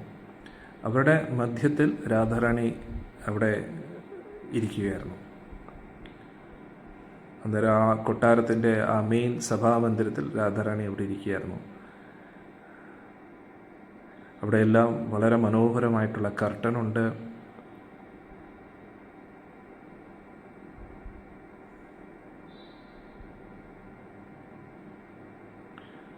അവിടെ കോടാനുകോടി ചന്ദ്രൻ്റെ കാന്തിയുള്ള ശ്രീമതി രാധാറാണി അവിടെ ഇങ്ങനെ നടന്നുകൊണ്ടിരിക്കുകയാണ് അങ്ങോട്ടും ഇങ്ങോട്ടുമായിട്ട്. അപ്പോൾ രാധാറാണി വേഷം മാറിയ കൃഷ്ണനെ കണ്ടു, കൊട്ടാരത്തിൻ്റെ ഉള്ളിൽ കയറുന്നതായിട്ട്. അപ്പോൾ ഭഗവാൻ വേഷം മാറി ഗോപിയായിട്ടിരിക്കുകയാണ്. അന്നേരം ഭഗവാന്റെ ആ തേജസ് അവിടെയുള്ള എല്ലാ ഗോപികമാരുടെ തേജസ്സിനെയും മറികടന്നു. എങ്ങനെയാണോ ചന്ദ്രൻ്റെ നിലാവ് ബാക്കിയുള്ള നക്ഷത്രങ്ങളുടെ തിളക്കത്തെ മങ്ങിപ്പിക്കുന്നത്, അതേപോലെ. അപ്പോൾ രാധാറാണിക്ക് മനസ്സിലായി ഈ വന്ന വ്യക്തി സാധാരണ വ്യക്തിയല്ലെന്ന്. എന്നിട്ട് രണ്ട് കൈയും നീട്ടി രാധാറാണി ഭഗവാൻ കൃഷ്ണനെ സ്വീകരിച്ചു, എന്നിട്ട് ആലിംഗനം ചെയ്തു. അന്നേരം ഇത് ഒരു ഗോപികയാണെന്നാണ് രാധാറാണി കരുതിയിരിക്കുന്നത്. എന്നിട്ട് രാധാറാണി ഭഗവാൻ കൃഷ്ണനെ ഒരു ആസനത്തിൽ ഇരുത്തി, എന്നിട്ട് അർഘ്യപാദ്യങ്ങൾ കൊണ്ട് ആരാധിക്കുകയൊക്കെ ചെയ്തു. ഏതോ പ്രധാനപ്പെട്ട വ്യക്തി എന്നുള്ള രീതിയിൽ രാധാറാണി ആരാധിക്കുകയാണ്. രാധാറാണി പറഞ്ഞു, സഖി സ്വാഗതം, നിൻ്റെ പേര് പറയൂ. ഞാൻ വളരെ ഭാഗ്യവതിയാണ്, നീ എൻ്റെ ഭവനത്തിൽ നിന്ന് വന്നല്ലോ. നിന്നെ പോലെ ഇത്രയും തേജസ്വിയായിട്ട് ഞാൻ ഇതുവരെ ആരെയും കണ്ടിട്ടില്ല ഭൂമിയിൽ.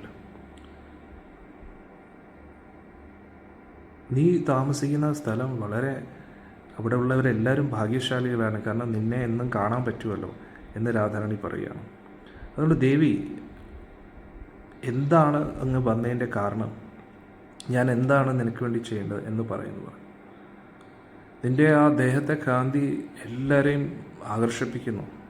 നിൻ്റെ ആ നോട്ടം, നിൻ്റെ വാക്കുകൾ, നിൻ്റെ ചിരി, നിൻ്റെ ആ ചലന രീതി, സാക്ഷാൽ നാരായണനെ പോലെയാണ് നീ സംസാരിച്ച്, നിൻ്റെ പ്രവർത്തികളൊക്കെ ലക്ഷ്മിപതിയായ നാരായണനെ പോലെയാണ് നിൻ്റെ നടത്തിയെല്ലാം. അതുകൊണ്ട് സുന്ദരി, നീ പറയൂ, നീ എല്ലാ ദിവസവും ഇവിടെ വന്ന് എന്നെ കാണാൻ വരണം കേട്ടോ. അല്ലെങ്കിൽ നീ എവിടെയാണ് താമസിക്കുന്നത് പറയും, ഞാൻ അവിടെ വരാം, അവിടെ നമുക്ക് നേരിട്ട് കാണാമല്ലോ ഒന്ന്. അല്ലെങ്കിൽ വേറെ ഏതെങ്കിലും സ്ഥലത്തെക്കുറിച്ച് പറയും, നമ്മൾ തമ്മിൽ എന്നും കാണാനായിട്ട്. എന്നെക്കാട്ടി എനിക്ക് ഏറ്റവും കൂടുതൽ ഇഷ്ടം തോന്നുന്നു നിന്നോട്. നിൻ്റെ രൂപം വ്രജത്തിലെ ആ രാജകുമാരൻ്റെ അതേ രൂപമാണല്ലോ. എൻ്റെ ഹൃദയത്തെ മോഷ്ടിച്ച അതേ രാജകുമാരൻ്റെ അതേ രൂപമാണല്ലോ.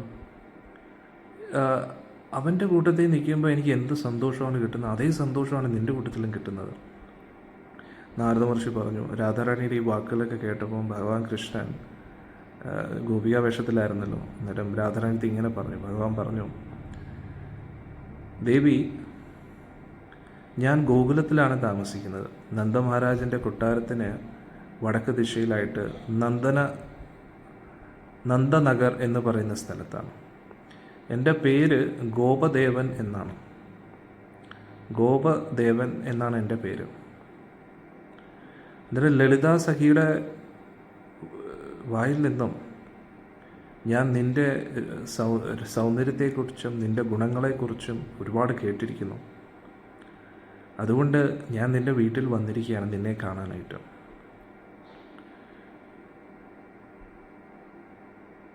നീ ഒരു താമരപ്പൂ പോലെ വളരെയധികം സുന്ദരിയാണ്. നിൻ്റെ ദേഹത്തിൽ നിന്ന് അതീവ സുന്ദരമായിട്ടുള്ളൊരു ഗന്ധം പ്രസരിക്കുന്നുണ്ട്. എനിക്ക് തോന്നുന്നു ദേവേന്ദ്രൻ്റെ ദേവലോകത്ത് പോലും നിന്നെപ്പോലെ ഇത്രയും സുന്ദരിയായിട്ടുള്ള ആരെങ്കിലും കാണുമെന്ന് എനിക്ക് തോന്നുന്നില്ല, നാരദ മഹർഷി പറഞ്ഞു. അങ്ങനെ മിഥില രാജാവിനോട് പറയുകയാണ്. ഇങ്ങനെ ഭഗവാൻ കൃഷ്ണൻ രാധാറാണിയും കണ്ടുമുട്ടി. അങ്ങനെ രണ്ടുപേരും സ്നേഹത്തിലായി എന്ന് പറയുന്നു.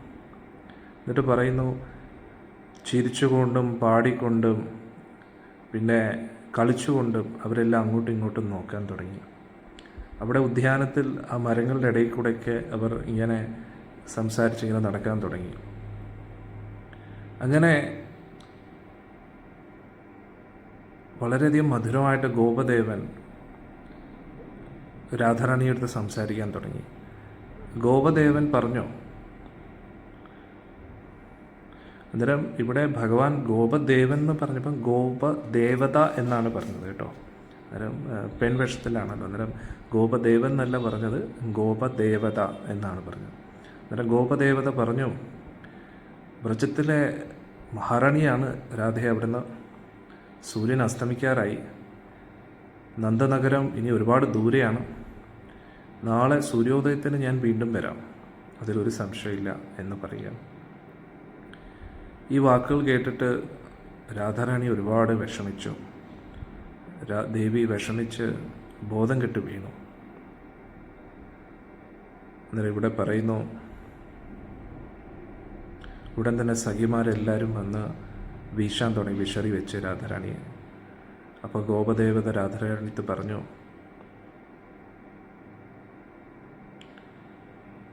നാളെ സൂര്യോദയത്തിന് ഞാൻ തിരിച്ചു വരാം രാധേ, വിഷമിക്കണ്ട.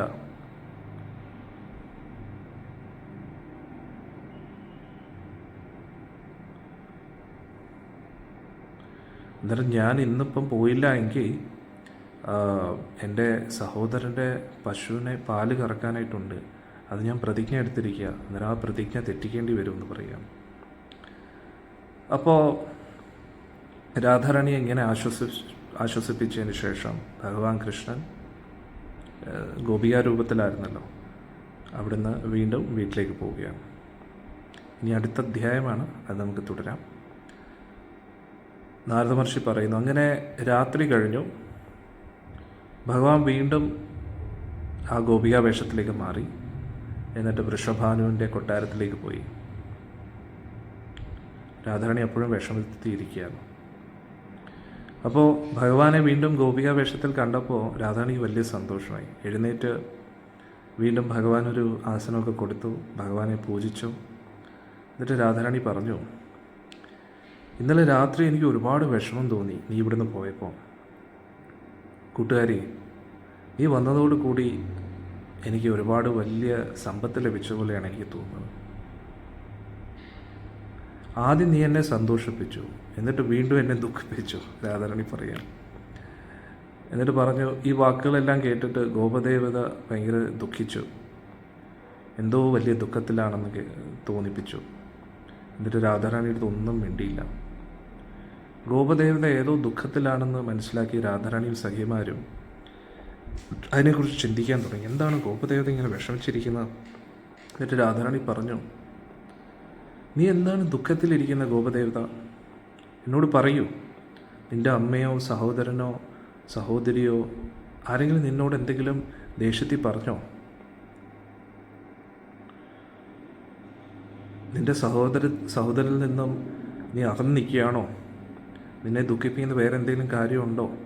എന്താണ് ഈ ദുഃഖത്തിന് കാരണം? നിനക്ക് എന്തെങ്കിലും ഒരു ആപത്ത് വന്നോ? എന്തെങ്കിലും അസുഖമുണ്ടോ? എന്താണെന്ന് എന്നോട് പറയൂ. നീ എന്താണ് ദുഃഖിച്ചിരിക്കുന്നത്? ഭഗവാന്റെ ഭക്തനല്ലാത്ത ബ്രാഹ്മണൻ ആരെങ്കിലും നിന്നെ വിഷമിപ്പിച്ചോ? നിന്റെ എല്ലാ ദുഃഖത്തെയും ഞാൻ മാറ്റിത്തരാം എന്ന് പറഞ്ഞു. നിനക്ക് വേണമെങ്കിൽ എൻ്റെ ആനകളെ എല്ലാം കൊണ്ടുപോയിക്കോളൂ, കുതിരകളെ കൊണ്ടുപോയിക്കോളൂ, എല്ലാ രത്നങ്ങളെയും കൊണ്ടുപോയിക്കോളൂ, എല്ലാ വസ്ത്രങ്ങളെയും കൊണ്ടുപോയി, എല്ലാ അമൂല്യമായിട്ടുള്ള സ്വർണ്ണ നാണയങ്ങളും കൊണ്ടുപോയിക്കോളൂ, ഈ കൊട്ടാരങ്ങളെല്ലാം നിൻ്റെ പക്ഷത്താക്കിക്കോളൂ.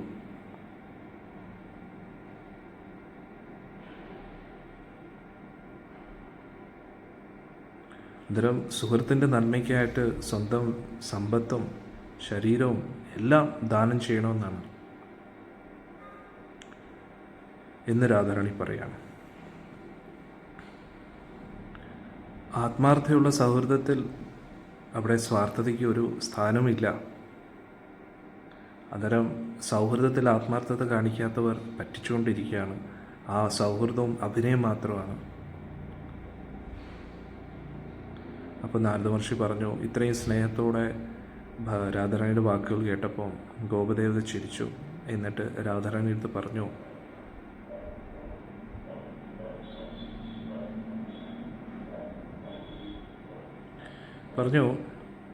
ഞാനിങ്ങനെ ഒരു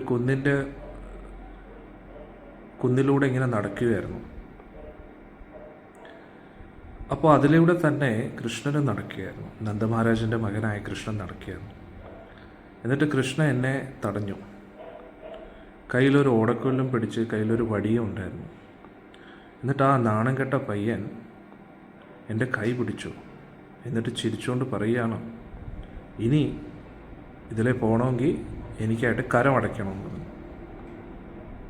എന്നിട്ട് ഇങ്ങനെയൊക്കെ കളികളൊക്കെ പറഞ്ഞുകൊണ്ട് ഇങ്ങനെ രസിച്ചുകൊണ്ടിരിക്കുകയാണ്. അപ്പോൾ ഞാൻ പറഞ്ഞു, ഞാൻ നിനക്ക് കരമൊന്നും അടയ്ക്കത്തില്ല. നിനക്ക് വെണ്ണയുടെ ആർത്തിയാണ്, അത്യാഗ്രഹമാണ്. എന്നിട്ട് ഉടൻ തന്നെ എന്ത് ചെയ്തു, അവൻ എൻ്റെ കയ്യിലിരിക്കുന്ന ആ വെണ്ണയുടെ കുടം എല്ലാം തട്ടിപ്പറിച്ച് അത് പൊട്ടിച്ചു.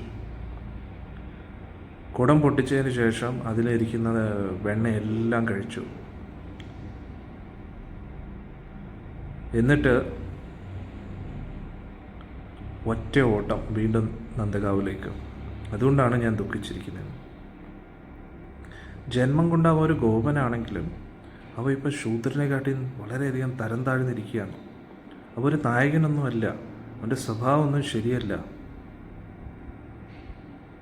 അതുകൊണ്ട് നീ നല്ലൊരു സാധ്വിയല്ലേ, നീ എല്ലാം മായയിൽ നിന്ന് പുറത്തു വരണം, കൃഷ്ണനോടുള്ള ആ സ്നേഹത്തിൽ നിന്ന് നീ പുറത്തു വരണം, അവൻ കള്ളനാണ് എന്നൊക്കെ അവിടെ ഭഗവാൻ പറഞ്ഞു കൊടുക്കുകയാണ്. ഈ വാക്കുകൾ കേട്ടപ്പോൾ രാധാറാണി ചിരിച്ചു. എന്നിട്ട് പറഞ്ഞു, മൂഢയായിട്ടുള്ള സുഹൃത്തെ, എന്തിനാണ് നീ എൻ്റെ കൃഷ്ണനെ ഇങ്ങനെ കുറ്റം പറയുന്നത്? അത് സാക്ഷാൽ ഭഗവാനാണ്. ഭൂഭാരം തീർക്കാനും ലീലകൾ ചെയ്യാൻ വേണ്ടിയാണ് അദ്ദേഹം ഇവിടെ വന്നിരിക്കുന്നത്. ഭക്തർക്ക് എല്ലാ ശുഭകാര്യമായിട്ടുള്ള മംഗളം നൽകാൻ വേണ്ടിയാണ് വന്നിരിക്കുന്നത്. ഈ ഭൂമിയിൽ വന്നിരിക്കുന്ന സാക്ഷാൽ ബ്രഹ്മദേവനും മഹാദേവനും ദേവന്മാരെല്ലാവരും വലിയ തപസ്സുകൾ ചെയ്യുന്നു ഭഗവാന്റെ ഒരു സാമീപ്യത്തിന് വേണ്ടി. സാക്ഷാൽ ദത്താത്രേയ ഋഷി, ശുകദേവ ഗോസ്വാമി, കപിലമുനി, ആസുരി, അംഗീരസ മുനി പോലും ഈ ഭഗവാന്റെ തൃപ്പാദം ഒന്ന് സ്പർശിക്കാൻ വേണ്ടി കൊതിക്കുന്നു. ഗോപന്മാരെല്ലാവരും പശുക്കളെ സംരക്ഷിക്കുന്നു.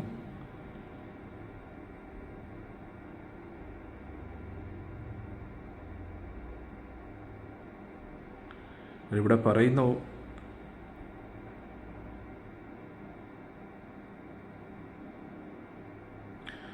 രാധാറാണി പറയുന്നു, ആ ഗോപന്മാരെല്ലാവരും വലിയ ഭാഗ്യശാലികളാണ്. കാരണം അവരുടെ ജോലി എന്ന് പറഞ്ഞാൽ പശുക്കളെ സംരക്ഷിക്കുക. അവരെപ്പോഴും പശുക്കളുടെ കാലിൽ നിന്നും ഉയരുന്ന ആ പൊടികളാണ് അവരുടെ ദേഹത്തുള്ളത്. കാരണം ആ പശുക്കളുടെ കാൽ പതിഞ്ഞ പൊടി വളരെ പവിത്രമാണ്. അവരെപ്പോഴും പശുക്കളുടെ പേരുകളാണ് വിളിച്ചുകൊണ്ടിരിക്കുന്നത്. പകലും രാത്രിയും എപ്പോഴും പശുക്കളുടെ സുന്ദരമായിട്ടുള്ള മുഖമാണ് കാണുന്നത്. അതുകൊണ്ട് ഈ ഭൂമിയിൽ ഒരു ഗോപനായിട്ട് ജനിക്കുന്നതാണ് ഏറ്റവും വലിയ ഭാഗ്യം എന്ന് പറഞ്ഞു. ഭഗവാന്റെ സുന്ദരമായിട്ടുള്ള രൂപം കണ്ടിട്ട് സാക്ഷാൽ മഹാദേവൻ പോലും ഭഗവാനോട് ആകർഷിതനാകുന്നു. ഭൗതികമായിട്ടുള്ള എല്ലാ സുഖങ്ങളെയും ത്യജിച്ച് ജടാധാരിയായിട്ട് വിഷവും തൊണ്ടയിൽ ഇങ്ങനെ പിടിച്ചുകൊണ്ടിരിക്കുന്നു. ദേഹം മുഴുവൻ ചുടലഭസ്മവും ധരിച്ചുകൊണ്ട്, കഴുത്തിൽ വാസുകിയും വെച്ചുകൊണ്ട്, തലയൊട്ടിയുടെ മാലയും ധരിച്ചുകൊണ്ട്, പക്ഷേ എല്ലാം ഉപേക്ഷിച്ചിട്ടിരുന്നിട്ടും ഭഗവാനോടുള്ള ആ ഒരു ആസക്തി, ആ ഒരു സ്നേഹം വിടാൻ മഹാദേവന് കഴിയുന്നില്ല. മഹാദേവൻ സ്വർലോകത്തിൻ്റെയും സിദ്ധലോകത്തിൻ്റെയും എല്ലാ യക്ഷന്മാരുടെയും മരുത്തുക്കളുടെ എല്ലാം സംരക്ഷകനാണ്. എല്ലാ മനുഷ്യരുടെയും കിന്നരന്മാരുടെയും നാഗങ്ങളുടെ എല്ലാം അധിപനാണ്. ആ അദ്ദേഹം പോലും പകലും രാത്രിയും എപ്പോഴും ഭഗവാന്റെ നാമം ജപിച്ചുകൊണ്ടിരിക്കുകയാണ്. ഭഗവാന്റെ തൃപ്പാദം മനസ്സിൽ സ്മരിച്ചുകൊണ്ടിരിക്കുകയാണ്. എന്നിട്ട് അതേ ഭഗവാൻ തന്നെ വത്സാസുരനെ കൊന്നിരിക്കുന്നു, അകാസുരനെ കൊന്നിരിക്കുന്നു, കാളിയൻ്റെ അഹങ്കാരം ശമിപ്പിച്ചു, ഭഗനെ കൊന്നു, അർജുന വൃക്ഷങ്ങൾക്ക് മോക്ഷം നൽകി, ധേനുകാസുരനെ കൊന്നു, തൃണാവർത്തനെ കൊന്നു, ശകടാസുരനെ കൊന്നു, പൂതനെ കൊന്നു. അതെത്ര ശ്രേഷ്ഠമായിട്ടുള്ള കാര്യമാണ് ശ്രീകൃഷ്ണ ഭഗവാൻ ചെയ്തിരിക്കുന്നത്. ഭഗവാൻ സൃഷ്ടി ചെയ്തു, സംഹാരം ചെയ്യുന്നു, എത്രയെത്രയോ ബ്രഹ്മാണ്ടങ്ങളെയായിട്ട് പരിപാലനം ചെയ്യുന്നു.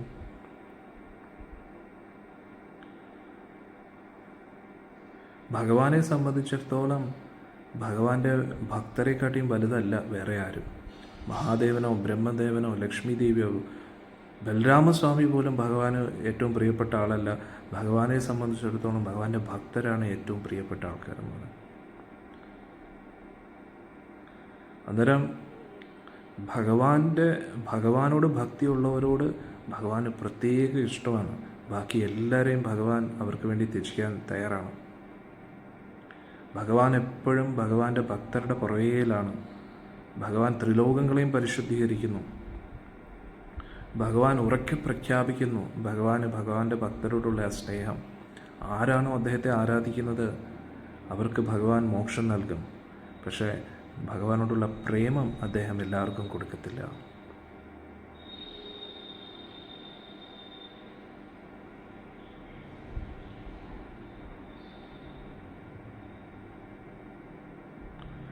അപ്പോൾ ഇതൊക്കെ കേട്ടപ്പോൾ ഗോപദേവത പറഞ്ഞു, രാധ,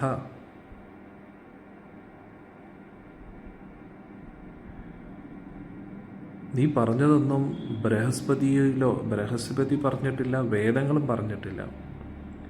അന്നേരം സാക്ഷാൽ ഭഗവാൻ സ്വയം വന്നിട്ട് നീ പറഞ്ഞതെല്ലാം സത്യമാണെന്ന് അംഗീകരിക്കുകയാണെങ്കിൽ മാത്രമേ ഞാൻ ഇതൊക്കെ വിശ്വസിക്കൂ എന്ന് പറഞ്ഞു. ഉടൻ തന്നെ രാധാറാണി പറഞ്ഞു,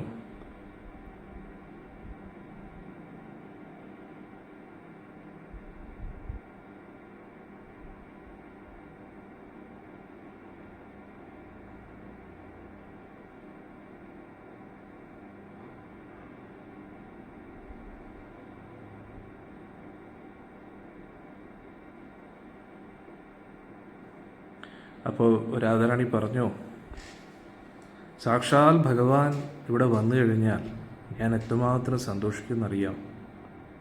ഞാൻ പിന്നെ ഈ കൊട്ടാരത്തിലൊന്നും ഇരിക്കത്തില്ല. എൻ്റെ ഈ കൊട്ടാരവും സമ്പത്തും എല്ലാം ഞാൻ നിനക്ക് തന്നെ നൽകും എന്ന് രാധാറാണി പറയുക. ഇത്രയും പറഞ്ഞിട്ട് രാധാറാണി എഴുന്നേറ്റു. ഭഗവാൻ ഇപ്പോൾ വേഷം മാറിയിരിക്കുകയാണ്. ഭഗവാന്റെ മുമ്പിൽ നമസ്കരിച്ചു. എന്നിട്ട് കണ്ണടച്ച് ധ്യാനിക്കാൻ ആരംഭിച്ചു.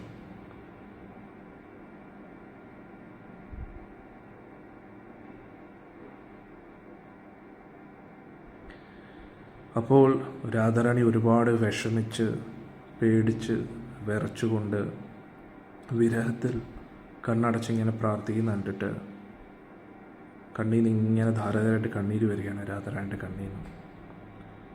ഇത് കണ്ടിട്ട് ഭഗവാൻ ഒരുപാട് കാരുണ്യം തോന്നുന്നു രാധാദേവി അടുത്ത്. ഭഗവാൻ എപ്പോഴും ഭക്തരോട് കാരുണ്യമുള്ള ആളാണല്ലോ. അന്നേരം രാധാറാണിയുടെ ഭക്തിയിൽ ഭഗവാൻ ഒരുപാട് സന്തോഷിച്ചു. ഉടൻ തന്നെ ഭഗവാന്റെ കിഷോര രൂപം കാണിച്ചു. എന്നിട്ട് മേഘം ഗർജിക്കുന്ന പോലെ രാധാറാണി എടുത്ത് സംസാരിക്കുകയാണ്.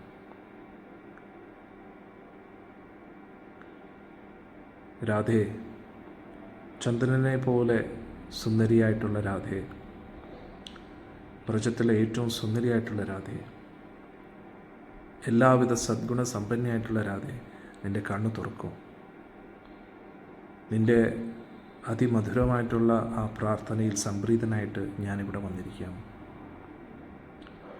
കൃഷ്ണ, നീ വരൂ എന്ന് പറഞ്ഞപ്പോൾ ഉടൻ തന്നെ ഞാൻ വംശീവടത്തിൽ യമുനാതീരത്തിൽ നിന്നും എല്ലാം വിട്ടിട്ട് ഞാനിവിടെ ഓടി വന്നിരിക്കുകയാണ്. ഞാൻ നിനക്ക് വേണ്ടി ഇവിടെ വന്നിരിക്കുകയാണ്.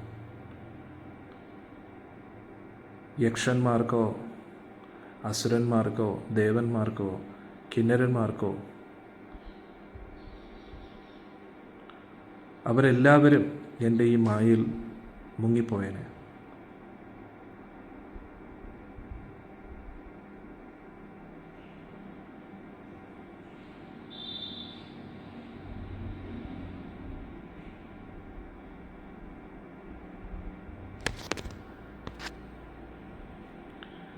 അവർക്കാർക്കും, അതായത് ഭഗവാൻ ഇവിടെ പറയുന്നു, ഞാനിപ്പോൾ നിൻ്റെ അടുത്ത് രാധാറാണിയുടെ മുമ്പിൽ വേഷം ഇട്ട് പല വാക്കുകളും പറഞ്ഞു. ഇത് ദേവന്മാർക്കും അവർക്കൊക്കെ വളരെ നിഷ്പ്രയാസം ഞാൻ പറഞ്ഞത് വിശ്വസിച്ചേനെ. പക്ഷേ നിൻ്റെ മുമ്പിൽ ഇത് ഈ ഒരു മായയിലൊന്നും നീ പെട്ടുപോകുന്നില്ല എന്ന് പറയുന്നു.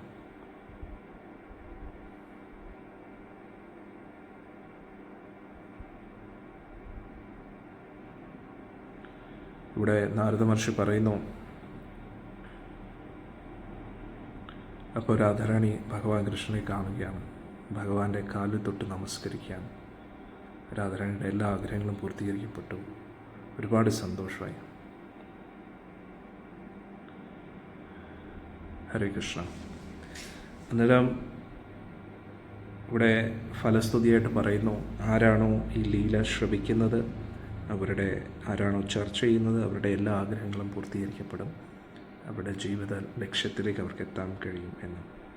നമ്മുടെ ജീവിത ലക്ഷ്യം എന്തായിരിക്കണം? ഭഗവാന്റെ ലോകത്തേക്ക്, ഭഗവാന്റെ സേവനം ചെയ്യാൻ വേണ്ടി പോവുക. പരിശുദ്ധ ഭക്തിയാണ് നമ്മുടെ എല്ലാവരുടെയും ലക്ഷ്യം, അല്ലേ? ഇനി അടുത്ത അധ്യായം നമുക്ക് നാളെ ചർച്ച ചെയ്യാം.